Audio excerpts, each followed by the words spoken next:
You ask Tiger to solve.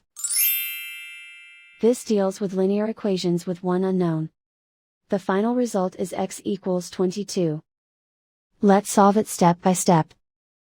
Group all constants on the right side of the equation. Add 4/5 to both sides. Combine the fractions.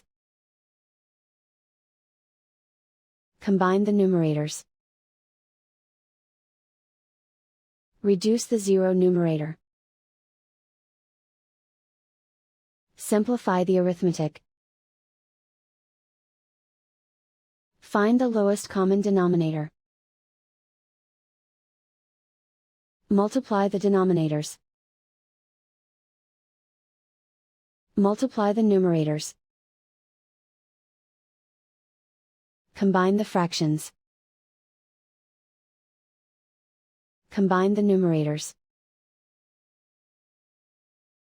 Isolate the x. Multiply both sides by inverse fraction 15/1. Group like terms. Multiply the coefficients. Simplify the fraction. Multiply the fractions. Simplify the arithmetic.